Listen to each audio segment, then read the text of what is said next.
الحمد لله نحمده ونستعينه ونستغفره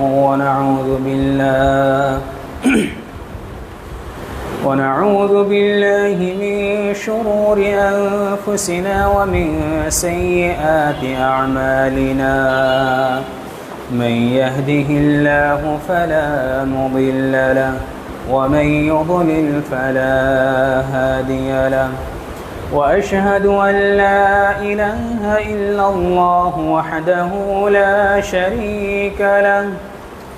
وأشهد أن محمدًا عبده ورسوله أرسله بالحق بشيرًا ونذيرًا وداعيًا إلى الله بإذنه وسراجًا منيرًا. صلى الله تعالى عليه وعلى آله وأصحابه وأتباعه وأشياعه وأنصاره وأهل بيته أجمعين وسلم تسليما كثيرا. أما بعد فقد قال الله تعالى في القرآن المجيد: فأعوذ بالله السميع العليم من الشيطان الرجيم. بسم الله الرحمن الرحيم. يا أيها الذين آمنوا لا تلهكم أموالكم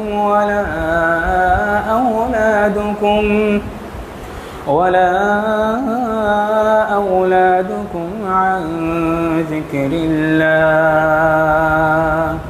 ومن يفعل ذلك فأولئك هم الخاسرون. وأنفقوا مما رزقناكم من قبل أن يأتي أحدكم الموت فيقول رب لولا أخرتني إلى أجل قريب فأصدق وأكن من الصالحين إلى آخر السورة. وقال النبي الأمين صلى الله عليه وسلم عن ثوبان رضي الله عنه قال: قال رسول الله صلى الله عليه وسلم: يوشك الأمم أن تدعى عليكم كما تدعى الأكلة إلى قصعتها. فقال قائل: من قلة نحن يومئذ؟ قال: بل أنتم كثير ولكنكم غثاء كغثاء السيل. ولينزعن الله من صدور عدوكم المهابة منكم وليقذفن الله في قلوبكم الوهن. فقال قائل: يا رسول الله وما الوهن؟ قال: حب الدنيا وكراهية الموت. رواه আবু দাউদ।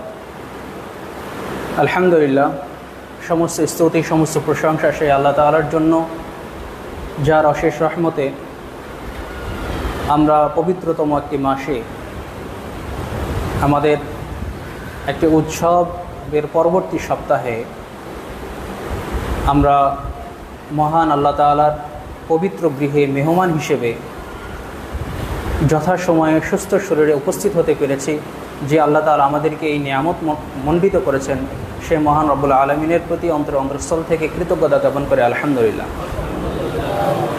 দরুদ ও সালাম বর্ষিত হোক সেই প্রহাবের প্রতি, যার আদর্শকে বাস্তবায়ন করা প্রত্যেকটা মুমিন মুসলিমের ঐকান্তিক দায়িত্ব, যার পুঙ্খানুপুঙ্খ জীবনের অনুসরণের মধ্যেই পুরো বিশ্ব জাতির কল্যাণ নিহিত আছে। সেই মহান রাসূলের প্রতি আমরা দরুদ পাঠ করি সাল্লাল্লাহু আলাইহি ওয়াসাল্লাম। সম্মানিত উপস্থিতি, মুসলিমদের 1400 বছর পূর্বের যদি ইতিহাস দেখা যায় এবং মুসলিমদের খেলাফতের ইতিহাস যদি দেখা যায়,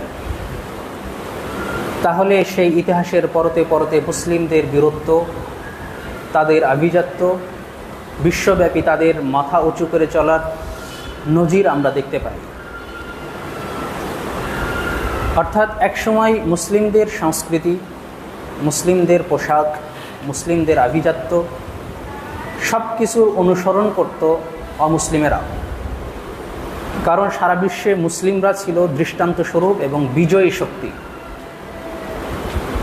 কালের পরিক্রমায় আমাদের কর্মের ফল হিসেবে এবং আমাদের ইমানি দুর্বলতার কারণে, আমাদের পদস্খলনের কারণে, ইসলামী মৌলিক আদর্শ থেকে পদচ্যুত হওয়ার কারণে আস্তে আস্তে পরিস্থিতি পুরোই চেঞ্জ হয়ে গেছে। অর্থাৎ সংস্কৃতির দিক থেকে আমাদের মডেল অমুসলিমরা, রাজনৈতিক দিক থেকে আমাদের মডেল অমুসলিমরা। অর্থাৎ বিশ্বব্যাপী এখন মুসলিমরা পরাজিত শক্তি এবং অমুসলিমরা মুসলমানের উপর বিজয়ী শক্তি।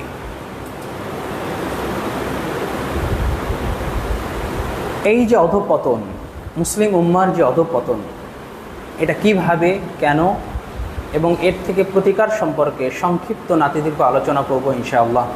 যদিও বিষয়টা অনেক আলোচনা সাপেক্ষ বিষয়, তারপরে সংক্ষিপ্ত সময়ে আমরা স্পষ্ট করার চেষ্টা করব। মা তৌফিক ইল্লা বিল্লাহ, তাওয়াক্কালতু আলাইহি ইউনিব, রব্বি ইশরাহ লি সাদরি ওয়া ইয়াসসির লি আমরি ওয়াহলুল উকদাতাম মিন লিসানি ইয়াফকাহু কাওলি। অমুসলিমরা যখন বুঝতে পারে মুসলমানদের সাথে সম্মুখ সমরে যুদ্ধ করে কোশ্চিনকালেও বিজয় লাভ করা সম্ভব নয়, তারা বদরের ইতিহাস জানে, তারা খন্দক যুদ্ধের ইতিহাস জানে, বদর, উহুদ, খন্দক, তাবুক, মুতা থেকে শুরু করে হুনাইন, এই সকল যুদ্ধের ইতিহাস, স্পেন বিজয়ের ইতিহাস, বাইজেন্টাইন বিজয়ের ইতিহাস, পারস্য বিজয়ের ইতিহাস। অর্থাৎ মুসলিম খেলাফত যখন প্রায় 52 লক্ষ বর্গ মাইল বিস্তৃত ছিল সারা বিশ্বব্যাপী, 52 লক্ষ প্লাস মুসলিমদের আয়ত্ত ছিল সারা বিশ্বের খেলাফতের, অর্থাৎ অটোমান সাম্রাজ্যের সময়। যখন তারা বোঝে যে মুসলমানদের সাথে সম্মুখ সমরে, সম্মুখ যুদ্ধে এবং তাদের সাথে বাহ্যিক চ্যালেঞ্জ করে কোশ্চিনকালেও তাদেরকে পরাজিত করা সম্ভব নয়, কারণ সিন্ধু বিজয় হয়েছে একদল যুবক শ্রেণীর মাধ্যমে, বাংলা বিজয় হয়েছে একদল যুবক শ্রেণীর মাধ্যমে, স্পেন বিজয় হয়েছে যুবক শ্রেণীর মাধ্যমে, মুতা বিজয় হয়েছে যুবক শ্রেণীর মাধ্যমে। অর্থাৎ পুরো মুসলিমদের খেলাফতের নেতৃত্ব দিয়েছে যুবক শ্রেণী এবং তাদের নিকটে সবচেয়ে প্রিয় বস্তু ছিল মৃত্যু, অর্থাৎ শাহাদত বরণ, এবং সবচেয়ে অপ্রিয় বস্তু ছিল দুনিয়া প্রীতি। এর দৃষ্টান্ত স্বরূপ সেই মসজিদে নববীতে যখন রাসূল সাল্লাল্লাহু আলাইহি ওয়াসাল্লাম একটি হাদিস উপস্থাপন করা যায়, রাসূল সাল্লাল্লাহু আলাইহি ওয়াসাল্লাম যখন মসজিদে নববীতে যোদ্ধাদের নাম লিস্ট করছিলেন, কে কে যুদ্ধে যাবে, ওই সময় একজন কোলের বাচ্চা নিয়ে মা হাজির হয়ে বললেন, ইয়া রাসূলুল্লাহ, আমার এই সন্তানের নাম আপনি যোদ্ধাদের খাতায় লিপিবদ্ধ করুন। রাসূল সাল্লাল্লাহু আলাইহি ওয়াসাল্লাম বললেন, তোমার এই সন্তান এত ছোট যে না ধরতে পারবে ঢাল, না ধরতে পারবে তলোয়ার, এই বাচ্চা কিভাবে যুদ্ধ করবে, তুমি তাকে নিয়ে যাও। তখন সেই মা বলেছিলেন, ইয়া রাসূলুল্লাহ, আমার এই সন্তান যদি ঢাল হতে না পারে, ঢাল ধরতে না পারে, তলোয়ার ধরতে না পারে, আমার এই সন্তান তো ঢাল হতে পারবে। সুবহানাল্লাহ। আপনাকে উদ্দেশ্য করে যখন শত্রুপক্ষ বল্লম তীর নিক্ষেপ করবে, তখন আমার এই সন্তান কোলের বাচ্চাকে আপনি সামনে ধরবেন। আমার সন্তান ক্ষত বিক্ষত রক্তাক্ত হয়ে যাক, আপনার শরীরে যেন একটা কাটা না বিধে। সুবহানাল্লাহ। ওই মসজিদে তখন ছিলেন পারস্যের এক গোয়েন্দা, সেই পারস্য সম্রাটের রোম গোয়েন্দা রোমের নিকটে সংবাদপত্র লিখল, হে সম্রাট, শুনে রাখো, তোমরা এই মুসলিম জাতির সাথে কোশ্চিনকালেও যুদ্ধ করে তোমরা বিজয় লাভ করতে পারবে না। সম্রাট বলল, তাহলে কি তারা আমাদের চেয়ে সংখ্যায় বেশি? তিনি বললেন, না, তারা তোমাদের চেয়ে সংখ্যায় বেশি নয়। তারা কি আমাদের চেয়ে শক্তিতে বেশি? তারা তোমাদের চেয়ে শক্তিতেও বেশি নয়। তাহলে কি আমাদের চেয়ে তাদের অস্ত্র বেশি? না, তোমাদের চেয়ে তাদের অস্ত্রও বেশি নয়। তাহলে আমরা কেন তাদের উপরে বিজয় লাভ করতে পারবো না? তখন এই গোয়েন্দা বলল, এই সম্রাট, শুনে রাখো, তোমরা যে দুইটা জিনিসকে সবচেয়ে বেশি ভালোবাসো, নারী এবং মদকে সবচেয়ে বেশি ভালোবাসো, আর এই জাতি নারী এবং মদকে সবচেয়ে বেশি ঘৃণা করে এবং সবচেয়ে বেশি পছন্দ করে মৃত্যুকে। সুবহানাল্লাহি ওয়া বিহামদিহি ওয়া সুবহানাল্লাহিল আযীম। এই মুসলিম জাতির ইতিহাস সহাস্য বদনে জিহাদের মাঠে মৃত্যুকে আলিঙ্গন করা। এই মুসলিম জাতির ইতিহাস এই জিহাদ করে শাহাদতের রক্তাক্ত শরীর নিয়ে প্রভুর সামনে গিয়ে সম্মানিত বোধ করে তার প্রভুর সামনে গিয়ে হাস্যোজ্জ্বল মুখে দণ্ডায়মান হওয়ার ইতিহাস। কিন্তু আজকে আমরা মুসলিম জাতি তাদের মৌলিক আদর্শ থেকে বিচ্যুত হয়ে গেছি। যখন এই কাফির মুশরিকরা বুঝলো এই জাতির সাথে সম্মুখ সমরে যুদ্ধ করে কোশ্চিন কালেও আমরা পারবো না, তারা তাদের অন্য পরিকল্পনায় চলে গেল। অর্থাৎ এই মুসলিমদেরকে আদর্শিকভাবে যদি তাদেরকে পদস্খলন করাতে পারি, তাহলে তাদের উপরে সশস্ত্র যুদ্ধেও তাদের সাথে বিজয় লাভ করা আমাদের জন্য কঠিন কিছু হবে না। কারণ যে জাতি তার আদর্শ থেকে বিচ্যুত হয়ে যায়, যে জাতি আল্লাহর আনুগত্য থেকে তাদেরকে মুক্ত করে নেয়, তখন আল্লাহর রহমত তাদের উপরে আর আসে না। ফলে স্বাভাবিকভাবেই অমুসলিমরা তাদের উপরে বিজয় লাভ করে। এই যে তারা সম্মুখ সমরে সশস্ত্র যুদ্ধের পরিবর্তে তারা যুদ্ধ করে চৈন্তিক যুদ্ধ, যেটাকে বলা হয় আল গাজউল ফিকরি বা ইন্টেলেকচুয়াল ওয়ার। এই যে চৈন্তিক যুদ্ধের মাধ্যমে তারা আমাদেরকে পর্যদস্ত করেছে। এই চৈন্তিক যুদ্ধর প্রধানত 4টা এজেন্ডা ছিল। এই 4টা এজেন্ডার মাধ্যমে তারা মুসলমানদেরকে তাদের মৌলিক আদর্শ থেকে বিচ্যুত করে দিয়েছে, যেটা আজ পর্যন্ত মুসলিম জাতি অধঃপতনের দিকেই চলে যাচ্ছে। আমাদের আদর্শ, আমাদের যে নীতি নৈতিকতা, সব কিছুই নিম্নগামী। এখন তাদের প্রধান 4টা এজেন্ডা নিয়ে তারা শুরু করে কাজ। 1, ইফতিরাকু বাইনাদ দ্বীন ওয়াদ দাওলা, রাষ্ট্র থেকে দিনকে আলাদা করে দেয়া। অর্থাৎ রাষ্ট্রীয় জীবন আলাদা, রাজনৈতিক জীবন আলাদা, ধর্মীয় জীবন আলাদা, যাতে করে মুসলিমরা ধর্মকে রাজনীতির মধ্যে না নিয়ে আসতে পারে। অর্থাৎ তাদের রাষ্ট্র চলবে আলাদা একটা নিয়মে, তারা যেই আদর্শ আমাদেরকে দিবে সেই নিয়মে রাষ্ট্র চলবে। আর যদি কেউ দিন পালন করতে চায়, তাহলে সে ঘরের মধ্যে জায়নামাজ নিয়ে আর তসবিহ নিয়ে এসে পড়ে থাকবে। অর্থাৎ তারা যেন রাজনীতিতে না আসতে পারে, তারা যেন ইসলাম বা ধর্ম যেন রাজনীতিতে না আসতে পারে।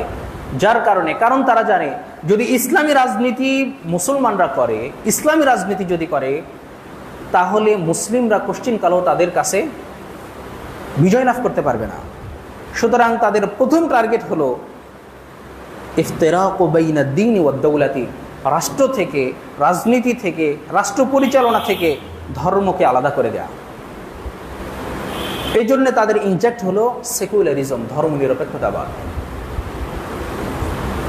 যেটা মুসলিমরা খুব হাসি মুখে এটাকে গ্রহণ করেছে এবং এটার অনুসরণ করে যাচ্ছে।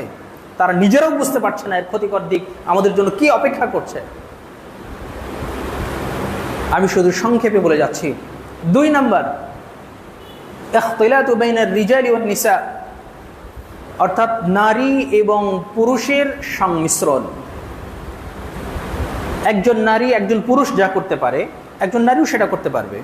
একজন পুরুষ যদি বিশ্ববিদ্যালয়ে পড়ে, একজন নারীও তার সাথে ওই বিশ্ববিদ্যালয়, ওই ক্লাসরুমেই পড়ার অধিকার রাখে।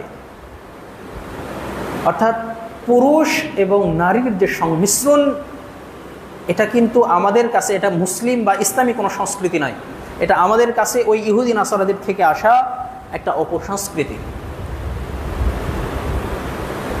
জাহিলি যুগে নারীরা যেমন নির্যাতিত ছিল, জাহিলি যুগে নারীরা ছিল অপমানিত, সেখান থেকে ইসলাম তাদেরকে নিয়ে এসে সুন্দর পোশাকে সুসজ্জিত করেছে, তাদেরকে সম্মানিত করেছে। এই নারীদেরকে আবার পথে ঘাটে নামানোর জন্য প্ল্যান পরিকল্পনা করে। কারণ নারী যখন পুরুষের সাথে মিলে যাবে তখন পুরুষ স্বাভাবিকভাবেই তার চরিত্র থেকে স্খলিত হয়ে যাবে। এই সব টার্গেট কিন্তু যুবকদের, অর্থাৎ একটা যুবক শ্রেণী সমাজকে যেমন পরিবর্তন করতে পারে, ঠিক যুবক শ্রেণীর মাধ্যমেই সমাজ চরিত্রহীন হয়ে যায় এবং নিম্নগামী হয়ে যায়। সুতরাং নারী এবং পুরুষের সংমিশ্রণ তারা করে। 3, তাবাদুল সাকাফা, সংস্কৃতির আদান প্রদান। অর্থাৎ এই যে একটা কথা শোনা যায়, ধর্ম যার যার, উৎসব সবার, এটা আমাদেরকে কে শিখিয়েছে? এটা কোনো মুসলিম শিখায়নি আমাদেরকে, এটা অমুসলিমরা শিখিয়েছে। আর গর্ধব মুসলিমরা এই বুলি আউড়িয়ে তারা তাজিয়া পালন করে, আবার পয়লা বৈশাখ পালন করে, আবার হিন্দুদের পূজা পালন করে, আল-ইয়াযু বিল্লাহ। অথচ তারা মুসলিম বলছে, তারা মুসলিম, তারা বলছে উৎসব সবার, ধর্ম যার যার, উৎসব সবার। অথচ কোনো হিন্দু কখনো কুরবানির সাথে সামঞ্জস্য রেখে গরু জবাই করে কখনো তারা গোশত খায় না। ঈদ উল ফিতরে মুসলিমদের সংস্কৃতিকে অনুসরণ করে, তারা কখনো ঈদগাহের মাঠে এসে সালাত আদায় করে না। এই যে কালচারাল ফ্যাসিজম, অর্থাৎ এই সাংস্কৃতিক আগ্রাসনের মাধ্যমে মুসলমানদের নৈতিকতাকে তারা ধূলিসাৎ করে দিয়েছে। যে মুসলিমরা পোশাক ছিল তাকওয়া, লিবাসুত তাকওয়া, যে মুসলিমদের পোশাক হওয়ার কথা ছিল পাঞ্জাবি, জুব্বা, টুপি, সেই মুসলিমরা নিজেদেরকে স্যুট বুট টাই পরাকে নিজেদেরকে মডার্ন মনে করে। অর্থাৎ আমেরিকান স্টাইল ধারাকে সে ব্যক্তি মডার্ন মনে করে। অর্থাৎ কোনো ভালো একটা জায়গায় কনফারেন্সে কেউ যদি টাই পরে যায়, কেউ যদি স্যুট বুট পরে যায়, তাহলে সেই ব্যক্তি মডার্ন, স্মার্ট। অর্থাৎ পোশাকগত ব্যবহারিক সংস্কৃতি থেকে শুরু করে ধর্মীয় সংস্কৃতি পর্যন্ত সব কিছুই মুসলমানদের কাছ থেকে ছিনে নেওয়া হয়েছে। মুসলমানদেরকে ইহুদি নাসারাদের সংস্কৃতি দিয়ে দেওয়া হয়েছে, কিন্তু মুসলিম সংস্কৃতি তারা কখনো গ্রহণ করেনি। কিন্তু বাক্য বলে দিয়েছে ধর্ম যার যার, উৎসব সবার। এই যে মিলাদ কিয়াম, এটা ইহুদি নাসারাদের সংস্কৃতি। নাসারারা, খ্রিস্টানরা ঈসা আলাইহিস সালামের জন্মদিন পালন করে এবং অন্য দিনে পালন করে। যে দিন ঈসা আলাইহিস সালাম জন্মগ্রহণ করেছেন সেটা ছাড়া অন্য দিনে পালন করে। এটার অনুসরণ করেই একটা খেলাফতের সময় একজন খলিফা এই মিলাদ কিয়ামটা চালু করে এবং সেটা মুসলিমরা আজ পর্যন্ত সেটাকে গর্বের সাথে তারা এটাকে পালন করে যাচ্ছে। আবার রাস্তাঘাটে তারা মিছিল করছে। অর্থাৎ এই যে সংস্কৃতির সংমিশ্রণ, সংস্কৃতির আদান প্রদানের মাধ্যমে মুসলমানদেরকে তারা পর্যদুস্ত করার চেষ্টা করছে। 4 নাম্বার হচ্ছে কাতাবাতু কুতুবুল ইসলামিয়া, ইসলামী বই লেখা। অর্থাৎ অমুসলিমরা যখন ইসলামী বই লেখে তখন সেই বইয়ের মধ্যে কি থাকবে সেটা আর বলার অপেক্ষা রাখে না। বিশেষ করে এই দিকে সবচেয়ে বেশি ভূমিকা পালন করেছে শিয়ারা। তারা প্রথমত তারা অনেক সময় ওসমানী খেলাফতের সময় থেকে শুরু করে আব্বাসী খেলাফত, উমাইয়া খেলাফতের সময় অনেক শিয়ারা যারা ইহুদি থেকে মুসলিম নাম ধারণ করেছে এবং তাদের আচরণ ছিল, তারা রাসূল সাল্লাল্লাহু আলাইহি সাল্লামের যে বংশ, আলী রাদিয়াল্লাহু আনহু যে বংশ, যে নামগুলো ছিল, তারা ওই নামে নিজেদের নামকরণ করতেন, ওই নামে নিজেদের নামকরণ করত। ওই নামে নামকরণ করাতে বাবার নাম যেটা, তারপরে ছেলের নাম, বংশের নাতির নাম, একেবারে রাসূল সাল্লাল্লাহু আলাইহি সাল্লামের যে নামগুলো ছিল বংশের, ওই নামেই তারা নিজেদের নামকরণ করে। তারা ইহুদি, মুসলিম নাম ধারণ করে, রাসূল সাল্লাল্লাহু আলাইহি সাল্লাম বা আহলে বাইতের নাম ধারণ করে। এইভাবে 50 বছর, 10 বছর, 20 বছর পরে তারা মনে করে এটাই মনে হয় রাসূলের আহলে বাইত, অর্থাৎ রাসূল সাল্লাল্লাহু আলাইহি সাল্লামের বংশের লোকজন। এই যে তারা এইভাবে মুসলিমদের মধ্যে ঢুকে তারা ইসলামী ফকিহ হয়ে যায়, তারা ইসলামী ফিকহ লেখে এবং সেই ফিকহ আমরা মুসলমানরা পাঠ করি এবং এই ফিকহগুলো সবচেয়ে বেশি হয়েছে মাযহাবের নামে। সম্রাট আকবর এবং বিভিন্ন বিজয়ের মাধ্যমে শিয়াদের যে আমাদের দেশে যে উত্থান হয়েছে এবং তাদের মাধ্যমে পরোক্ষভাবে কিন্তু অনেক বই লেখা হয়েছে, যেখানকার মাসলা মাসাইল যদি আমরা পাঠ করি তাহলে এটা মানসিকভাবে বিকৃতি ছাড়া এটা কিছুই মনে হবে না। ওই মাসালাগুলো বলাও সবার সামনে যাচ্ছে না। ফতোয়া আলমগিরি নামে একটা বই আছে, এই বই যদি কারো কাছে থাকে বা বাংলা বই যদি থাকে, তাহলে তারা যদি এই মাসালাগুলো পড়েন তাহলে তারা বুঝতে পারবেন এটা কি কোনো মুত্তাকি পরহেজগার আলেম দ্বারা লিখিত নাকি অন্য কোনো মাধ্যমে লিখিত, এটা আল্লাহু আ'লাম বিসওয়াব, আল্লাহ ভালো জানেন। অর্থাৎ এবং যারা প্রাচ্যবিদ বলা হয় যাদেরকে, এবং তারা বিভিন্ন অমুসলিম রাজ্যে মুসলিমদের বই লিখে এটার মাধ্যমে মুসলমানদেরকে আদর্শিকভাবে তারা পরাজিত করে ফেলেছে। এই যে 4টা এজেন্ডা, এটার মাধ্যমে মুসলিমরা মূলত মোটা দাগে 3 জায়গাতে পদস্খলন হয়েছে বেশিরভাগ, এবং এই 3 জায়গাটাই আমাদের সার্বিক জীবন জুড়ে, এই 3টা ক্ষেত্রেই আমাদের সার্বিক জীবন জুড়ে আছে। এক, ধর্মীয় পদস্খলন, অর্থাৎ ধর্মের দিক থেকে ধর্মের যে মৌলিক আদর্শ, মৌলিক আকীদা, ধর্মের যে মূল আকীদা বিশ্বাস, এই বিশ্বাস থেকে আমরা পদস্খলন হয়ে গেছি, পদস্খলিত হয়ে গেছি। এখানে কিছু বিষয় বলে রাখা দরকার। 1744 থেকে 46 সালের দিকে যখন ওয়াহাবি আন্দোলন শুরু হয় সৌদি আরবে, অর্থাৎ তাওহীদের দাওয়াত যখন শুরু হয়, আন্দোলন যখন শুরু হয়, বিপ্লব যখন সৃষ্টি হয়, ওই একই শতাব্দীতে 1780 খ্রিস্টাব্দে ভারতে, যেহেতু ভারতে অনেক ওয়াহাবি আন্দোলনের সাপোর্টার ছিল, আহলে হাদিসরা ছিলেন, তারা এই দিক থেকে আহলে হাদিসদেরকে অনুপ্রাণিত করছিলেন, আহলে হাদিসদের দাওয়াত তারা প্রচার করছিলেন ব্রিটিশদের শাসন থাকা সত্ত্বেও। সেই সময় 1780-তে আমাদের ভারতের কলকাতায়, সেই সময় ভারতের ব্রিটিশ গভর্নর ওয়ারেন হেস্টিংস নামে একজন গভর্নর, তিনি কিন্তু আলিয়া মাদ্রাসা প্রতিষ্ঠা করেন, এবং এই 1780 থেকে নিয়ে 1850 পর্যন্ত ব্রিটিশ সরকার এই মাদ্রাসা পরিচালনা করেন, এবং 1850 থেকে নিয়ে 1927 সাল পর্যন্ত প্রায় 26 জন অধ্যক্ষ ছিলেন খ্রিস্টান। অর্থাৎ তারা মাদ্রাসা তারা প্রতিষ্ঠা করেছে, আলিয়া মাদ্রাসা, এবং তারা এটাকে পরিচালনা করেছে, তারা এটার সিলেবাস সাজিয়েছে, তারা মুসলমানদেরকে পরিচালনা করেছে, এবং এই মাদ্রাসাটা প্রতিষ্ঠিত হয় হানাফি মাযহাবের উপরে, এবং শিক্ষকগুলো ছিলেন মাযহাবী, যার কারণে তারাও পরিচালনা করেছেন, সিলেবাসগুলো সাজিয়েছেন, ওইভাবেই মুসলমান যুবকদেরকে তারা শিক্ষা দীক্ষা দিয়েছেন।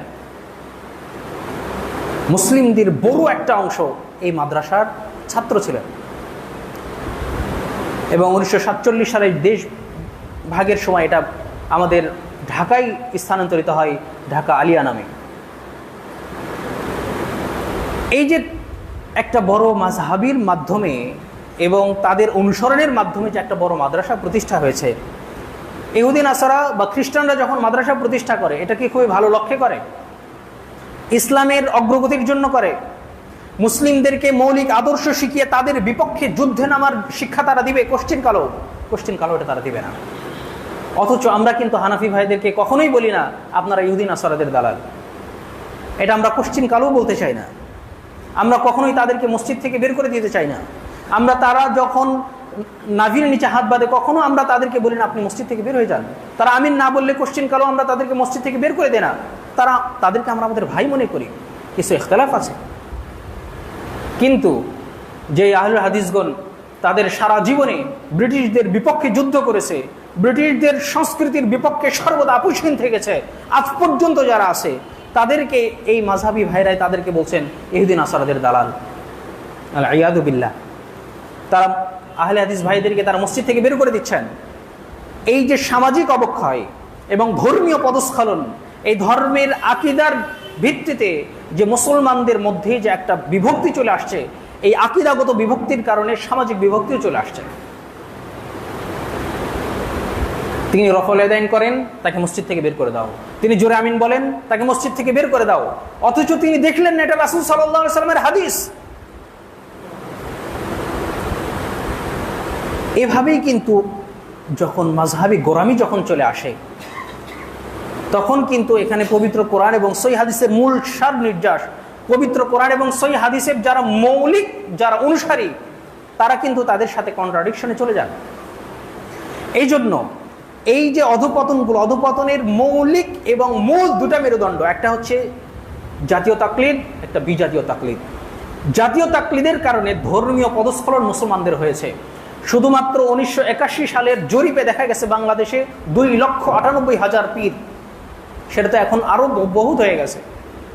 প্রত্যেকটা পীরের আকীদা মানহাজ আলাদা, প্রত্যেকটা পীরের চিন্তা চেতনা আলাদা। যেহেতু আমাদের এই বাংলাদেশ বা ভারত উপমহাদেশ, বিশেষ করে আমাদের এই বাংলাদেশে সবাই অধিকাংশ ছিল হিন্দু, অর্থাৎ মুসলিমদের মাধ্যমে আমরা কিন্তু আমাদের 2-4টা বা 5-6টা 7-8টা পূর্বপুরুষ দেখলে তারা আমরা পাবো হিন্দু তারা, কিন্তু মুসলিমদের আদর্শ দেখে, মুসলিমদের চরিত্র দেখে এই হিন্দুরা কিন্তু ইসলাম ধর্ম গ্রহণ করেছে। কিন্তু বেশিরভাগ সুফিবাদের মাধ্যমে ইসলামটা প্রচার হওয়ায় এই দেশের এখন পর্যন্ত অধিকাংশ মুসলিম তারা নিজেদেরকে সুন্নি দাবি করে এবং সুফিজমের তারা অনুসরণ করে থাকে। যেই আকীদাগত বিভক্তির কারণে আমাদের সামাজিক বিভক্তিটাও প্রকট হয়ে দাঁড়িয়েছে। আমি বিশ্বাস করি আল্লাহর 7 আসমানের উপরে সমন্বিত, আর একজন আপনি বিশ্বাস করেন আল্লাহ সব জায়গাতেই আছেন। আপনার আকীদা আমার আকীদা কোশ্চিন কালো কি এক হবে? আপনার কর্ম আমার কর্ম কি কোশ্চিন কালো এক হবে? আমি বিশ্বাস করি রাসূল সাল্লাল্লাহু আলাইহি সাল্লাম আমাদের মতোই একজন মানুষ, মাটির মানুষ, কিন্তু তার নিকটে ওহী এসেছে। আল্লাহ তাআলা তাকে আলাদাভাবে সম্মানিত মর্যাদা মণ্ডিত করেছেন, জান্নাত তার মাধ্যমে উদ্বোধন করা হবে। আর আপনি বিশ্বাস করছেন রাসূল হচ্ছে নূরের তৈরি, যেই দাবি ইহুদি নাসারারা করত। তারা বলতো আমরা কি এমন মানুষের অনুসরণ করব যে আমাদের মতোই মানুষ, বাজারে যায় আমাদের মতোই খাবার খায়, আমরা তার অনুসরণ কেন করব? আবাশারুন ইয়াহদুনা, মানুষ আমাদেরকে হেদায়েত দিবে, এটা তারা বিশ্বাস করতো না। সুতরাং এই যে আকীদাগত বিভক্তি, ইসলামী বই লেখার কারণে জাতীয় তাকলিদ হচ্ছে, তাকলিদ বলা হয় ইত্তিবাউ কাউলিন আও আহাদিন বিলা হুজ্জাতিন আও আদিল্লাতিন, কোন দলিল এবং হুজ্জত ছাড়াই, প্রমাণ ছাড়াই কোনো ব্যক্তিকে বা কোনো ব্যক্তির কথাকে অন্ধভাবে বিশ্বাস করা, এটা হচ্ছে তাকলিদ। আর ইত্তিবা হচ্ছে ইত্তিবাউ কাউলিন আও আহাদিন বিহুজ্জাতিন ওয়া আদিল্লাতিন, অর্থাৎ দলিল এবং প্রমাণের ভিত্তিতে কারো কথা বা কাউকে অনুসরণ করার নাম হচ্ছে ইত্তিবা। ইত্তিবাটা অপরিহার্য, কিন্তু তাকলিদ আমাদের জন্য সবার জন্য জায়েজ নয়। এই যে ধর্মীয় তাকলিদ, মাযহাবী তাকলিদ বা মাযহাবী গোলামির কারণে আমাদের মধ্যে মুসলিমদের কিন্তু একটা বড় একটা বিভক্তি হয়ে গেছে, এবং এই মাযহাবী গোলামির কারণে বিভিন্ন শিরক এবং বিদআত আমাদের মধ্যে কিন্তু চলে এসেছে। আমরা যদি দেখি মিলাদ কিয়াম মাযহাবী ভাইরাই করে থাকেন। আমরা যদি দেখি মাদ্রাসার, বিশেষ করে সরকারি মাদ্রাসার, আলিয়া মাদ্রাসাগুলোর যে কঠিন নাজুক যে অবস্থা এবং সরকার পালাবদলের সময় তাদের যে অবস্থা থাকে, এটা কিন্তু আমাদের মাযহাবী ভাইদের মাধ্যমে সবচেয়ে বেশি হয়। এবং মসজিদগুলোতে তাদের যে খুতবা চলে, খুতবা তারা আরবিতে দেন, যার কারণে 50 বছর ধরেও একজন মুসল্লি যখন আরবি খুতবা শুনেন তিনি কিছুই বুঝতে পারেন না। অর্থাৎ ধর্মের বড় একটা অংশ থেকে তারা কিন্তু দূরে আছেন। এরপরে আসি সময় সংক্ষেপ, রাজনৈতিক পদস্খলন। মুসলিমরা ধর্মীয়ভাবে যখন পদস্খলিত হয়ে গেছে, মুসলিমদের মধ্যে যখন বিভিন্ন দল উপদলে তারা বিভক্ত হয়ে গেছে, কেউ সুফিজম গ্রহণ করেছে, কেউ নিজেকে কথিত সুন্নি হিসেবে দাবি করেছে, কেউ নিজেকে মাযহাবীর তকমা দিয়েছে, কেউ নিজেকে আহলে হাদিস বলেছে, কেউ নিজেকে ওয়াহাবি বলেছে। মুসলিমদের মধ্যে এই আকীদাগত বিভ্রান্তির কারণে, ধর্মীয় পদস্খলনের কারণে তাদের নামে বিভক্তি এসেছে এবং তাদের মধ্যে সামাজিক দ্বন্দ্বটাও বেড়ে গেছে। অর্থাৎ ধর্মীয় দ্বন্দ্ব সামাজিক দ্বন্দ্বের রূপ নিয়েছে। এটা আমাদের জন্য বড় একটা আফসোসের বিষয়। 2, রাজনৈতিক পদস্খলন। রাসূল সাল্লাল্লাহু আলাইহি ওয়াসাল্লাম যে রাজনীতি করে গেছেন, খোলাফায়ে রাশেদা যে রাজনীতি করে গেছেন, আমাদের পূর্ববর্তী খলিফা, আব্বাসী খলিফাগণ, উমাইয়া খলিফাগণ, আরও যে শাখা প্রশাখাগত যে ইসলামী খেলাফত ছিল, তারা যে রাজনীতি করে গেছেন, আমরা মুসলিমরা সেরা রাজনীতির বহির্ভূত নিয়মে, ইসলামী রাজনীতির বহির্ভূত নিয়মে আমরা রাজনীতি করছি। অর্থাৎ আমার দেশে 90% থেকে 92% মুসলিম হওয়া সত্ত্বেও এখানে ইসলামী রাজনীতি বা ইসলামী আদর্শে দেশ পরিচালিত হচ্ছে না। আমি একজন মুসলিম হওয়া সত্ত্বেও আমি বলতে পারছি না যে আমার রাষ্ট্র রাসূল সাল্লাল্লাহু আলাইহি ওয়াসাল্লামের আদর্শে এবং কোরআনী সংবিধানে আমার রাষ্ট্র পরিচালিত হবে। অথচ আমি 90% মুসলিমের দেশে বাস করি, আমি পার্লামেন্টে যাচ্ছি, আমি ভোট করছি, সবকিছুই করছি, কিন্তু এর পক্ষে আমার কোনো কার্যকরী কোনো পদক্ষেপ নাই। উল্টো আমরা বলছি আমরা গণতান্ত্রিক রাষ্ট্র চাই। যে ইহুদি নাসারারা আমাদেরকে ধর্মীয়ভাবে এবং রাজনৈতিকভাবে আমাদের আদর্শ থেকে আমাদেরকে বিচ্যুত করেছে, আমরাই তাদের আদর্শকে গ্রাসে গিলে খাচ্ছি।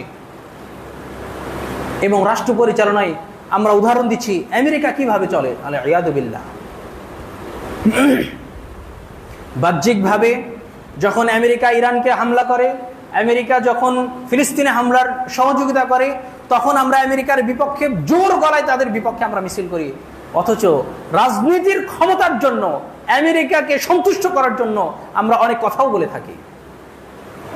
এই দ্বিচারিতা আমাদের মধ্যে চলে এসেছে। আমাদের সরকারি যে পার্লামেন্ট আছে প্রত্যেকেই অধিকাংশই 98% মুসলিম, তা সত্ত্বেও আমাদের দেশে ইসলামী অনুশাসন নাই। কিসের জন্য নাই? আমরা আল্লাহর কোরআনের চেয়ে গণতন্ত্রকে আমরা এখন পর্যন্ত প্রিয় মনে করছি, সবচেয়ে উপকারী এবং কার্যকরী মনে করছি, আর কোরআনী বিধানকে আমরা মধ্যযুগীয় বলে ফেলছি। আলিয়াদু বিল্লাহ। এটা আমাদের মুসলিমদের জন্য এটা কোশ্চিন কালো, এটা কাম্য ছিল না। এই রাজনৈতিক পদস্খলন আমাদের হয়ে গেছে। আবার অনেকে ইসলামী রাজনীতির নামে অনইসলামী রাজনীতি করছেন এবং অনইসলামী রাজনীতিকেই তারা এটাকে ইসলামাইজেশন করার চেষ্টা করছেন। এই যে ধর্মীয় পদস্খলন, রাজনৈতিক পদস্খলন আমাদের জন্য সবচেয়ে বড় বিপদের কারণ হয়ে দাঁড়িয়েছে। আজকে রামিসার মতো কত শিশু নির্যাতিত হচ্ছে, ধর্ষিতা হচ্ছে, কত ছোট ছোট শিশু ধর্ষিতা হচ্ছে, তাদেরকে হত্যা করা হচ্ছে। যদি ইসলামী শাসন এই দেশে থাকতো তাহলে সেই দিনই ওই নিকৃষ্ট কীটকে সেই দিন তাকে হত্যা করা হতো, রাষ্ট্রীয়ভাবে হত্যা করা হতো। সে যখন নিজেই জবানবন্দি দিচ্ছে, হ্যাঁ আমি ধর্ষণ করেছি, হত্যা করেছি, এরপরে তাকে অপেক্ষা করানোর আর কোনো সিচুয়েশন তখন সেখানে থাকতো না। ইসলামে কিসাস আছে। আপনি আমাকে যেইভাবেই হত্যা করবেন, আমাকে যদি কেটে কেটে টুকরো টুকরো করে হত্যা করা হয়, ইসলামী শরীয়ত অনুযায়ী তাকে ওইভাবেই হত্যা করতে হবে। কিসাস। যদি বিবাহিত কেউ ধর্ষণ করে থাকে তাহলে তাকে কোমর পর্যন্ত পুঁতে পাথর নিক্ষেপ করে তাকে হত্যা করতে হবে। এটা ইসলামী কিসাস, হুদুদ। এইটা যদি থাকতো তাহলে মুসলমানদের মধ্যে, আমাদের মধ্যে অন্তত এই জিনা, ব্যভিচার, ধর্ষণ এগুলো কখনোই অনেকাংশে কমে যেত, হতোই না বলা চলে। কিন্তু আমরা মুসলিমরা নিজেদের পায়ে নিজেরাই কোরাল মেরেছি। আমরা একদিকে চাচ্ছি গণতন্ত্র, একদিকে চাচ্ছি কথিত মানবাধিকার, একদিকে চাচ্ছি আদর্শ রাষ্ট্র হিসেবে গণতান্ত্রিক রাষ্ট্র, একদিকে নিজেরা বলছি সেকুলারিজম, একদিকে বলছি জাতীয়তাবাদ, আবার আরেকদিকে চাচ্ছি রামিসা হত্যার বিচার। সেই আমি কিন্তু গণতন্ত্রকে সাপোর্ট করে ভোট দিয়েছি, সেই আমি সেকুলারিজমকে সাপোর্ট করে ভোট দিয়েছি, সেই আমি জাতীয়তাবাদের আমি অনেক আকাঙ্ক্ষী। আবার আমি এই জবান দিই তার জন্য, রামিসার জন্য, এমন অসংখ্য মা বোনের জন্য আমি বিচার চাচ্ছি, ইসলামী আইনে বিচার হোক। কিভাবে সম্ভব? সুতরাং আমাদের মৌলিক চেতনাতে পরিবর্তন নিয়ে আসতে হবে, আদর্শে পরিবর্তন নিয়ে আসতে হবে। অবকাঠামোগত পরিবর্তন দিয়ে আমাদের কোশ্চিনকালও কল্যাণ আসবে না। 3, সাংস্কৃতিক পদস্খলন। ধর্ম, রাজনীতি, সংস্কৃতি, এই 3টা জিনিসই মানুষের জীবনের মূল উপজীব্য। ধর্মীয়ভাবে আমরা পদস্খলিত হয়ে গেছি, রাজনৈতিকভাবেও আমরা পদস্খলিত হয়ে গেছি। দুঃখের বিষয় হচ্ছে সাংস্কৃতিকভাবেও আমরা পদস্খলিত হয়ে গেছি। 92% মুসলিমের দেশে হিন্দু সংস্কৃতি পালন করা হয়, এটা মুসলিমরাই করে থাকে। আবার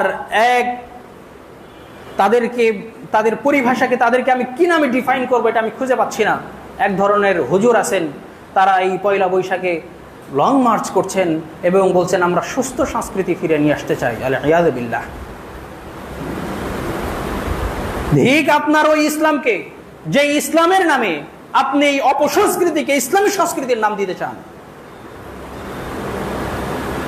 আপনাদের কারণে অনেক যুবকেরা এই ব্যাপারে পদস্খলিত হয়ে যাচ্ছে। তারা গুলিয়ে ফেলছে কোনটা আমাদের সংস্কৃতি, কোনটা হিন্দুদের সংস্কৃতি। এই যে মুসলমানরা তাদের বিবাহের ক্ষেত্রে, তাদের যাবতীয় সর্বক্ষেত্রে যে সংস্কৃতিগুলো পালন করছে, সকল কিছুর মধ্যেই অমুসলিমদের সংস্কৃতির ফ্লেভার আছে। শুধু তাই নয়, তারা যে ইসলামী সংস্কৃতি পালন করছে, দুইটা ঈদ, এই দুই ঈদে তারা ইসলামী সংস্কৃতি পালন করছে, কিন্তু অমুসলিমদের নীতিতে। তারা পটকা ফোটাচ্ছে, বাজি ফোটাচ্ছে, তারা বিভিন্ন গান বাজনা করছে। এগুলোর মাধ্যমে ইসলামী সংস্কৃতিকেও তারা কলুষিত করে ফেলেছে। এবং তারা মুসলিম, তারা নিজেদেরকে মুসলিম হিসেবে দাবি করছে। এই যে সার্বিক পদস্খলন, আমরা সালাত থেকে দূরে আছি, সিয়াম থেকে দূরে আছি, আমরা ধর্মীয় আদর্শ থেকে দূরে আছি, আমরা রাজনৈতিক ইসলামী রাজনীতি থেকে দূরে আছি, আমরা ইসলামী সংস্কৃতি থেকে দূরে আছি। এত পদস্খলনের পরে আমরা কিভাবে শান্তির আশা করি? আমরা কিভাবে আশা করি আমরা সেই সোনালী যুগের মতো আবার শান্তিতে বুক ভরে নিঃশ্বাস নিতে পারবো? ফিলিস্তিনের এই কঠিন করাল গ্রাস, এটা আমাদের বাংলাদেশেও করা নাড়ছে। অথচ আজকের এই যুব সমাজ, আমরা সেই অমুসলিমদের সংস্কৃতিকে, নিজেদের সংস্কৃতির প্রতি ভুলে গিয়ে, নিজেদের সংস্কৃতিকে ভুলে গিয়ে তাদের সংস্কৃতিকে আমরা খুব সহাস্যবদনে আলিঙ্গন করেছি। এই যে সামনে হয়তো বা ফুটবল বিশ্বকাপ আসছে, এটার জন্য মুসলমানদের কত প্রস্তুতি, আলিয়াযু বিল্লাহ। অথচ এই ন্যূনতম সেন্সটুকু যদি আমাদের থাকতো যে ওই যারা খেলাধুলা করছে তার মধ্যে ইহুদি নাসারারা আছে, আর্জেন্টিনা, ব্রাজিল, তারা প্রত্যেকেই আমার ফিলিস্তিনের অসহায় মুসলিম নারীদের বিপক্ষে ছিল। সেই মুসলিম নির্যাতিত শিশুর রক্তাক্তের কারণ হচ্ছে তারা। এটা যদি এই শেষটুকু যদি থাকতো, তাহলে এই যুব কোশ্চিন কালো সেই ব্রাজিল, আর্জেন্টিনা সহ অমুসলিমদের কোশ্চিন কালো তারা সাপোর্ট করতো না। এই সংস্কৃতি মারাত্মকভাবে আক্রমণ করেছে মধ্যপ্রাচ্যকেও, যেটা অবশ্যই তীব্র নিন্দা জানায়। সুতরাং সম্মানিত যুবক শ্রেণী ভাইরা, যারা আমরা নিজেদেরকে এই মেসি নেইমারের অনুসরণ করে নিজেদেরকে আত্মতৃপ্তিতে ভুগছি, তাদের জার্সি পরে নিজেদের শরীরকে সুশোভিত করছি, কোশ্চিন কালো এই পথ কোনো মুসলিমের পথ হতে পারে না। যেই মুসলিম অমুসলিমদের বিপক্ষে তলোয়ার ধারণ করার মতো ছিল, যেই মুসলিমের হাতে অমুসলিমদের রক্ত থাকতো, যেই মুসলিমরা আজ সারা বিশ্বের বুকে অমুসলিমদের বিপক্ষে তার বুক উঁচু করে চলতো, সেই মুসলিমরা আজকে সালাত পরিত্যাগ করে, ইসলামী আদর্শ পরিত্যাগ করে অমুসলিমদের সংস্কৃতিকে তারা আলিঙ্গন করছে সহাস্যবদনে। যার কারণে এই মুসলিম যুবকরা যখন আল্লাহু আকবার ধ্বনি দেয়, এই মুসলিম যুবকরা যখন ইসলামের নামে কথা বলে, ইসলামের রাজনীতির নামে যখন কথা বলে, তখন তাদের এই কথার মাধ্যমে অমুসলিমদের কোনো ভয়ও আসে না, অমুসলিমদের অন্তরে এটার কোনো রেখাপাতও করে না। এই যে অধঃপতনের, মুসলিমদের যে এই যে অধঃপতন, আমরা বর্তমান বিশ্বে আছি, আমাদের বাংলাদেশের পরিস্থিতিও একই রকম। আমরা নৈতিকভাবে আজকে পর্যদস্ত হয়ে আছি। সম্মানিত উপস্থিতি, আল্লাহ তাআলা আমাদেরকে প্রত্যেক দিন 5 বার করে ডাকেন, হাইয়া আলাস সালাহ, হাইয়া আলাল ফালাহ, কল্যাণের দিকে এসো, সালাতের দিকে এসো। প্রত্যেকটা মুসলিমের কল্যাণ এই মসজিদে আছে, প্রত্যেকটা মুসলিমের প্রশান্তি, হৃদয়ের প্রশান্তি সালাতের মধ্যে আছে। প্রত্যেকটা মুসলিমের হৃদয়ের প্রশান্তি তার প্রভুর নিকটে চলে আসা, প্রভুর নৈকট্য লাভের মধ্যেই আছে। এছাড়া মুসলিমরা কোথাও শান্তি খুঁজে পাবে না।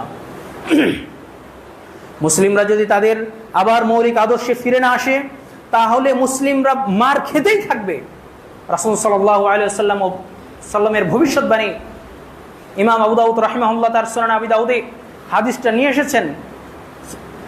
সাওবান রাদিয়াল্লাহু আনহু থেকে বর্ণিত, তিনি বলেন রাসূল সাল্লাল্লাহু আলাইহি ওয়াসাল্লাম বলেছেন, ইউশিকুল উমামু আন তাদা আলাইকুম কামা তাদা আল আকালাতু ইলা কাসআতিহা। এমন অচিরেই এমন একটা যুগ আসবে যখন ক্ষুধার্ত মানুষদেরকে যখন খাবারের দিকে যেমন ভাবে ডাকা হয়, ওইভাবে মুসলমানদের বিপক্ষে তারা সবাই একত্রিত হবে। এক প্লেট খাবার কয়েকজন ক্ষুধার্ত মানুষ, তাদেরকে যদি ডাকা হয় তারা ওই খাবারটুকু কিভাবে খাবেন? ওইভাবে রাসূল সাল্লাল্লাহু আলাইহি ওয়াসাল্লাম এই উদাহরণ দিয়ে বলছেন, ক্ষুধার্তদেরকে যখন খাবারের জন্য আহ্বান করা হয়, তেমনি ভাবে এই মুসলিম জাতির উপরে অমুসলিমদেরকে আহ্বান করা হবে তাদেরকে নির্যাতন করার জন্য, তাদেরকে জুলুম করার জন্য, তাদেরকে নস্যাৎ করার জন্য। তারা সবাই একত্রিত হবে। ফাকালা কাইলুন, একজন সাহাবী বলে উঠলেন, ইয়া রাসূলুল্লাহ, হে আল্লাহ রাসূল, মিন কিল্লাতিন নাহনু ইয়াউমাইযিন, আমরা কি তখন সংখ্যায় কম হব যে আমাদেরকে সবাই আমাদের প্রতি সবাই জুলুম নির্যাতন করবে? রাসূল সাল্লাল্লাহু আলাইহি সাল্লাম বললেন, ওয়া আনতুম কাসীর, তোমরা হবে অধিক সংখ্যক, তোমাদের সংখ্যা হবে অধিক সংখ্যা, কিন্তু ওয়ালাকিন্নাকুম গুসাউন কাগুসাইস সাইল, কিন্তু তোমরা হবে বানে ভেসে যাওয়ার মতো, খড়কুটার মতো। বন্যায় যখন খড়কুটা ভেসে যায় তেমন তোমরা হবে। তোমাদের কোনো মর্যাদা থাকবে না, তোমাদের কোনো সাহসিকতা থাকবে না, তোমাদের কোনো আদর্শ থাকবে না, তোমরা হবে একেবারেই মূল্যহীন। এরপর রাসূল সাল্লাল্লাহু আলাইহি ওয়াসাল্লাম বলছেন, ওয়ালা ইয়াজআন্নাল্লাহু মিন সুদুরি আদুবিকুমুল মাহাবাতা মিনকুম, তখন শত্রুদের হৃদয় থেকে তোমাদের প্রতি যে তাদের ভয় ছিল, ইসলামের মুসলিমদের প্রতি তারা যে ভয় করত, এই ভয় শত্রুদের হৃদয় থেকে আল্লাহ তাআলা উঠে নেবেন। ওয়ালা ইয়াকযিদান্নাল্লাহু ফি কুলুবিকুমুল ওয়াহন, এবং আল্লাহ তাআলা তোমাদের উপরে ওয়াহান চাপিয়ে দিবেন, তোমাদের হৃদয়ে ওয়াহানকে আল্লাহ তাআলা চাপিয়ে দিবেন। সাহাবী বললেন, ইয়া রাসূলুল্লাহ, ওয়া মাল ওয়াহান, ওয়াহানটা কি জিনিস? রাসূল সাল্লাল্লাহু আলাইহি সাল্লাম বললেন, হুব্বুদ দুনিয়া ওয়া কারাহিয়াতুল মাউত, ওয়াহান হচ্ছে দুনিয়ার প্রতি প্রীতি, দুনিয়া মোহ, দুনিয়ার প্রতি অতিরিক্ত ভালোবাসা এবং মৃত্যুকে অপছন্দ করা। এই দুইটা জিনিস যখন মুসলমানদের হৃদয়ে ঝেঁকে দেওয়া হবে, এই দুইটা জিনিস যখন মুসলমানদের মধ্যে ইনজেক্ট করা হবে, তখন তাদের মধ্য থেকে মুসলমানদেরকে অমুসলিমরা যে ভয় করত, সেই ভয় অমুসলিমদের মধ্য থেকে উঠে নেওয়া। এবং ক্ষুধার্ত মানুষেরা যেমন ভাবে খাবার খায়, কয়েকজন এক প্লেট থেকে যেমন খাবার খায়, এইভাবে অমুসলিমরা মুসলমানদের উপরে একত্রিত হয়ে তাদের উপরে নির্যাতন করবে। এর বাস্তব নিদর্শনকে আমরা দেখছি না? ভারতে মুসলমানরা সংখ্যালঘু থেকে মার খাচ্ছে। কয়েকদিনে প্রায় কয়েকশো মসজিদ ভেঙে দেওয়া হয়েছে, কোরবানিতে গরুর জবাই নিষিদ্ধ করে দেওয়া হয়েছে। চীনের উইঘুরে মুসলিমরা সংখ্যালঘু থেকে মার খাচ্ছে, ফিলিস্তিনে মুসলমানরা মার খাচ্ছে। এইরকম অসংখ্য জায়গা আছে যেখানে মুসলমানরা আজকে মার খাচ্ছে, পর্যদস্ত। এর মৌলিক কারণ হচ্ছে মুসলমানরা ইমানি বলে অনেক দুর্বল হয়ে গেছে। আব্দুল্লাহ ইবনে উমর রাদিয়াল্লাহু আনহু, তিরমিজির 4019 নম্বর হাদিস, ইবনে মাজাহ, সেখানে তিনি এই ভবিষ্যৎবাণী করে বলছেন, খামসুন ইযাবতুলিতুম বিহিন্না ওয়া আউযু বিল্লাহি আন তুদরিকুহুন্না, হে মুহাজিরগণ, আপনারা শুনে রাখুন, 5টি বিষয়ে আপনাদেরকে পরীক্ষা করা হবে। মুসলিম জাতিকে 5 বিষয়ে পরীক্ষা করা হবে। ওয়া আউযু বিল্লাহি আন তুদরিকুহুন্না, আমি আল্লাহর কাছে আশ্রয় প্রার্থনা করি যাতে করে তিনি এই কয়েক বিষয়ে পরীক্ষা নেওয়া থেকে বিরত থাকেন। 1, لم تظهر الفاحشة في قوم قط حتى يعلنوا بها إلا فشا فيهم الطاعون والأوجاع التي لم تكن مضت في أسلافهم الذين مضوا, যখন কোন জাতির মধ্যে অন্যায় অশ্লীলতা যখন ছড়িয়ে পড়বে, বেহায়াপনা ব্যাপর্য যখন ছড়িয়ে পড়বে, ইল্লা ফাশা ফীহিম আত-তাউন, তখন তাদের মধ্যে আল্লাহ তাআলা প্লেগ রোগ দেখা দিবেন।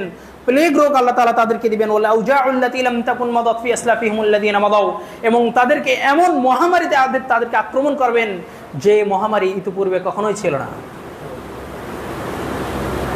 এই ব্যাখ্যাগুলো আপনারা ভালোভাবেই বুঝিয়ে নিন, আমি শুধু বলে যাচ্ছি, সময় সংক্ষেপ।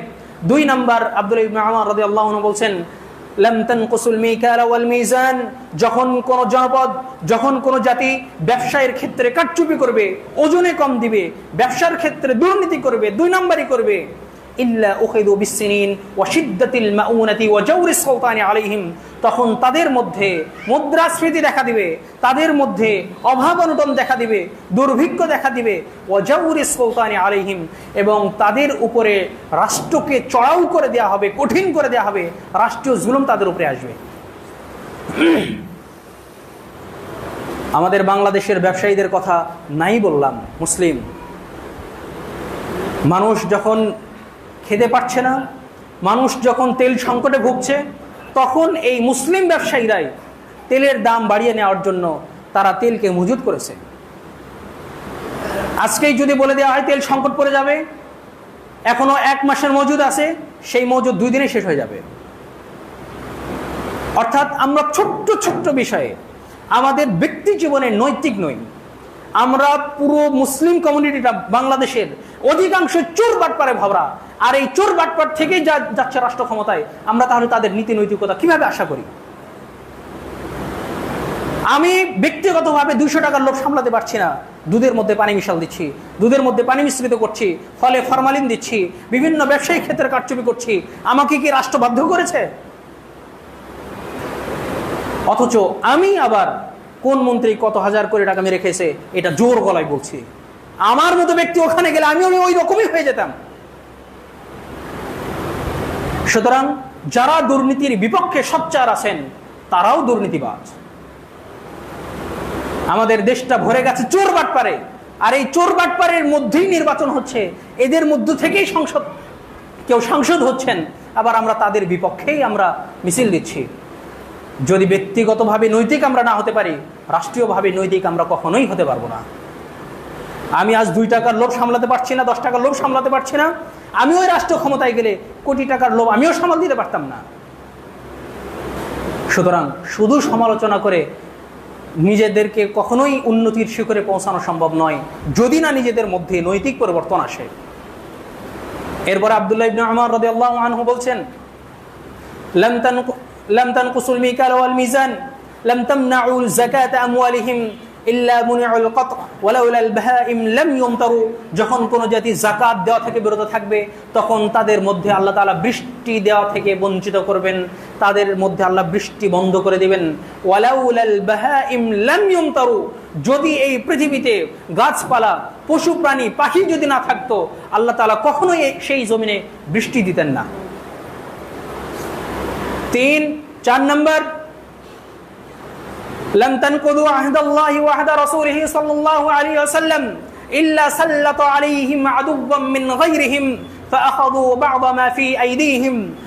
4 নম্বর অনেক ভয়ঙ্কর। রাসূল আব্দুল্লাহ ইবনে উমর রাদিয়াল্লাহু আনহু বলছেন, যখন কোন জাতি কোরআন এবং হাদিসের আদর্শ থেকে বিচ্যুত হবে, আল্লাহ এবং তার রাসূলের বাণী থেকে, আল্লাহ এবং তার রাসূলের আদর্শ থেকে যখন বিচ্যুত হবে, কোরআন থেকে এবং হাদিস থেকে যখন তাদের জীবনকে সরিয়ে নেবে, ইল্লা সাল্লাল্লাহু আলাইহিম আদুওয়াম মিন গায়রিহিম, তখন আল্লাহ তাআলা তাদের উপরে বিজাতীয় শাসককে চাপিয়ে দিবেন, অমুসলিম শাসককে তাদের উপরে চাপিয়ে দিবেন।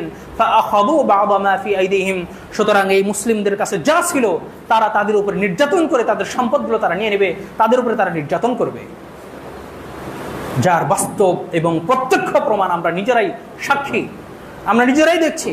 আমরা যখনই ইসলামী আদর্শ থেকে বঞ্চিত হয়ে গেছি, অমুসলিমরা আমাদের উপরে চড়াও হয়ে গেছে। 5, যেটা মনে হচ্ছে আমাদের বাংলাদেশের সাথে এটা রিলেটেড। 5 নাম্বার তিনি বলছেন, লাম তাহকুম আইম্মাতুকুম বিকিতাবিল্লাহ, যখন তোমাদের কোন শাসক যখন কিতাবিল্লাহি ওয়া সুন্নতি রাসূলি, যখন আল্লাহর কিতাব এবং সুন্নতে রাসূল অনুযায়ী যখন কোন তোমাদের রাষ্ট্র যখন পরিচালিত না হবে, তোমাদের নেতা যখন তোমাদেরকে কিতাব এবং সুন্নতের আদর্শ অনুযায়ী পরিচালিত না করবে, ইল্লা জাআলাল্লাহু বাইনাহুম বা'সাহুম, তখন আল্লাহ তাআলা তোমাদের মধ্যে, ওই জাতির মধ্যে তখন আল্লাহ তাআলা গৃহযুদ্ধ লাগিয়ে দেন, তাদের পরস্পরের মধ্যেই আল্লাহ তাআলা তাদের দ্বন্দ্ব লাগিয়ে দেন। রাজনৈতিক পরিচয় আমার যেটাই হোক না কেন, আমি যেহেতু বিরোধী দল, সুতরাং সরকারি দল আমার উপরে চড়াও, আমি যেহেতু অন্য দল করি, আমি আরেক রাজনৈতিক দলকে আমি তার সাথে আমি বিরোধিতা করছি, অথচ আমরা প্রত্যেকেই মুসলিম।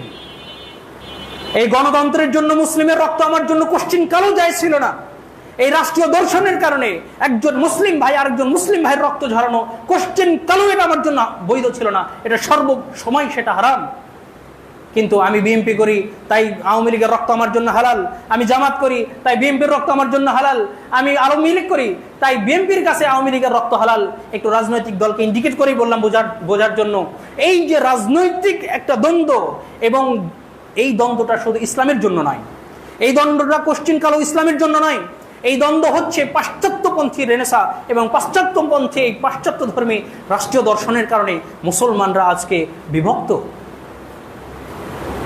এক ইহুদি নাসার আমাদেরকে একটা দর্শন দিয়েছে, এই দর্শনে যাওয়ার জন্য মুসলিমরা দ্বন্দ্ব করছি, এর চেয়ে হতভাগার বিষয়, এর চেয়ে নির্লজ্জতার বিষয়, এর চেয়ে অজ্ঞতার বিষয় আর হতে পারে না। সম্মানিত উপস্থিতি, এই অধঃপতন থেকে যদি আমরা বের হতে চাই, এই অধঃপতন আমাদেরকে আষ্টেপৃষ্টে জড়িয়ে রেখেছে আমাদের সর্বক্ষেত্রে, ব্যক্তি জীবন, সামাজিক জীবন, পারিবারিক জীবন, রাষ্ট্রীয় জীবন, সর্বক্ষেত্রে আমরা এই অধঃপতনের নিম্নতলে এখন পর্যন্ত নিম্নগামী। আমাদের এখান থেকে উদ্ধার কবে হবে সেটা আল্লাহ তাআলা আ'লামু বিস-সাওয়াব। এখান থেকে বের হওয়ার 3টা মোটা দাগে পদ্ধতি বলছি, বলে শেষ করে দিচ্ছি। এক, সংক্ষেপে ইসলামের মৌলিক আদর্শ এবং ইসলামী জ্ঞান অর্জনে নিজেদেরকে ব্যস্ত রাখা।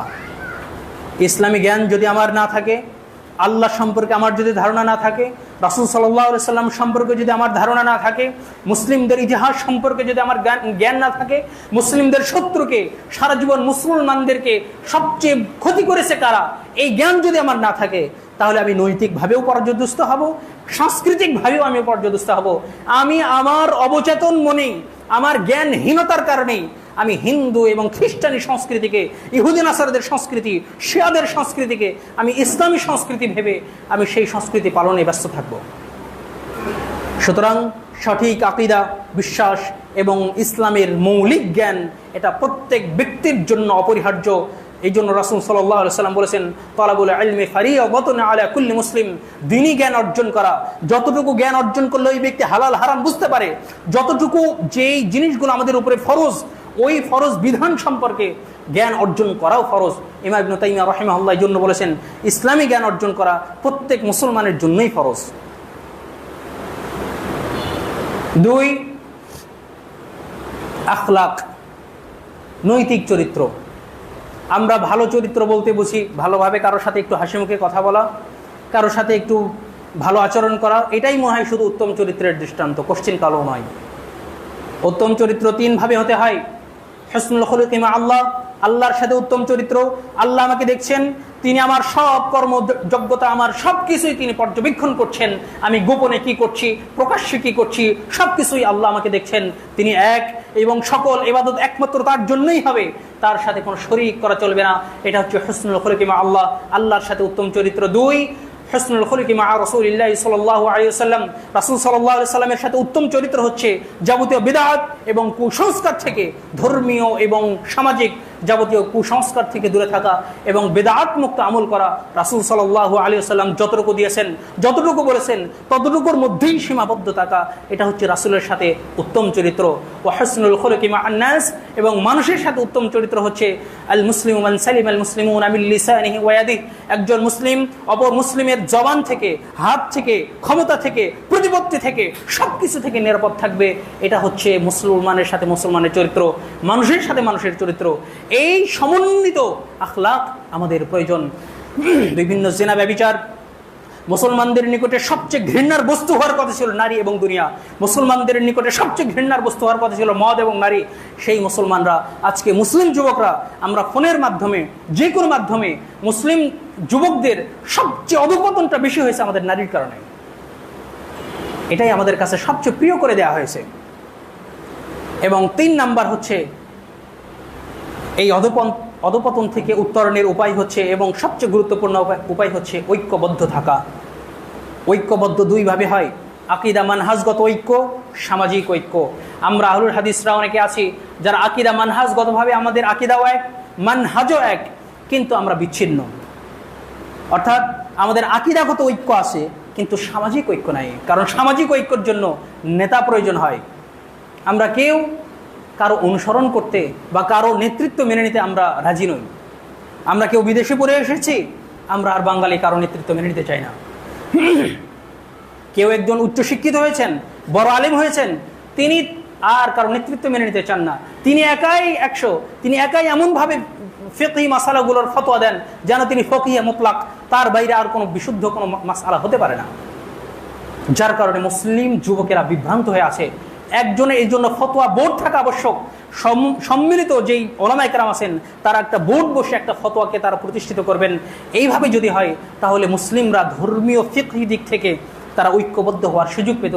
কিন্তু প্রত্যেকেই ব্যক্তিগতভাবে শুধু মাসালা নিক্ষেপ করে যাচ্ছেন, তাদের নিজস্ব প্রসূত চিন্তা থেকে তারা মাসালাগুলো বলে যাচ্ছেন, যার কারণে অনেকেই মাসালা গ্রহণের ক্ষেত্রে বিভ্রান্তিতে পড়ে যাচ্ছেন। সুতরাং এই মসজিদে যদি সবাই একা একা সালাত পড়ে চলে যায়, কারো সালাত জামাত হিসেবে গ্রহণযোগ্য হবে না, ব্যক্তিগত সালাত হিসেবেই গ্রহণযোগ্য হবে। কিন্তু ইমামের সাথে যদি কেউ সালাত আদায় করে, তাহলে সেটা জামাতবদ্ধ সালাত হিসেবেই আল্লাহর কাছে পরিগণিত হয়। সুতরাং ঐক্যবদ্ধ থাকতে হবে, সেটা ধর্মীয় এবং সামাজিক। মুসলিমরা যখন সামাজিক এবং ধর্মীয় ঐক্যবদ্ধ হবে, তখন ইহুদি নাসারারা সবচেয়ে মুসলমানদেরকে ভয় পায় তাদের ঐক্যতায়। মুসলিমদের ঐক্যতায় ইহুদি নাসারারা সবচেয়ে বেশি ভয় পায়। এই জন্য তাদের একটা রুলস, ডিভাইড অ্যান্ড রুল, এই বিভক্ত করো, শাসন করো, এই নীতি মুসলমানদের মধ্যে দিয়েই তারা আমাদেরকে আজকে শাসন করছে। সুতরাং সম্মানিত উপস্থিতি, আসুন আমরা এই ইহুদি নাসারাদের অপসংস্কৃতি এবং তাদের নিক্ষিপ্ত যে জালগুলো আছে, বেড়াজালগুলো আছে, আমরা এগুলোর মুখোশ উন্মোচন করার চেষ্টা করি। তাওহীদি জ্ঞানে নিজেদেরকে একটু যাচাই করি, এবং তাওহীদি জ্ঞান যেন আমরা নিজেরা অর্জন করি, এবং ইতিহাস যেন পড়ি, সাহাবীদের ইতিহাস, রাসূলের জীবনী, নবীদের জীবনী এবং ইসলামী খেলাফতের যে ইতিহাসগুলো আছে, এগুলো যদি আমরা একটু পড়াশোনা করি, তাহলে পড়াশোনার মাধ্যমে আমরা তাদেরকে চিনতে পারবো, এবং পড়াশোনার মাধ্যমেই এই জাতি উন্নতি সাধন করতে পারবে ইনশাআল্লাহ। আল্লাহ তাআলা যেন আমাদেরকে এই ইহুদি নাসারাদের করাল গ্রাস থেকে আমাদেরকে বের হয়ে অপসংস্কৃতি এবং রাষ্ট্রীয় দর্শন থেকে বের হয়ে এসে ইসলামী সংস্কৃতি এবং ইসলামী রাষ্ট্র বিনির্মাণে যেন আমাদেরকে আল্লাহ তাআলা কবুল করেন। আল্লাহুম্মা আমিন। আকুলু কাওলি হাযা, আস্তাগফিরুল্লাহ লি ওয়া লাকুম ওয়া লিসাইরিল মুসলিমিন ফাস্তাগফিরুহু ইন্নাহু হুয়াল গফুরুর রাহিম।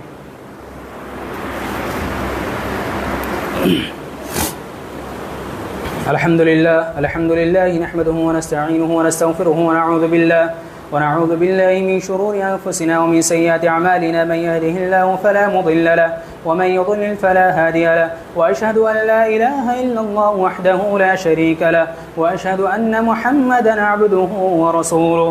اللهم صل على محمد وعلى آل محمد كما صليت على إبراهيم وعلى آل إبراهيم إنك حميد مجيد.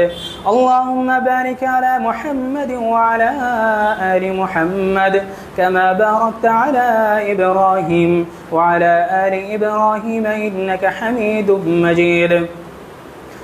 আপনারা জানেন এই মসজিদের আপনাদের দানের মাধ্যমেই মসজিদ পরিচালিত হয়। আমরা যেন অবশ্যই চেষ্টা করি আল্লাহর ঘর মসজিদ, এই মসজিদ থেকে সঠিক দ্বীন প্রচার হয়, এবং এই মসজিদ থেকেই পুরো বিশ্ব শাসন হয়েছে। মসজিদগুলো আমাদের আবাদ করা প্রয়োজন। সুতরাং এই মসজিদগুলো যদি আমাদের অর্থের অভাবে যদি মসজিদ চালানো আমাদের জন্য কষ্টকর হয়, এটা পুরো মুসলমানদের জন্য একটা লজ্জাস্কর ব্যাপার।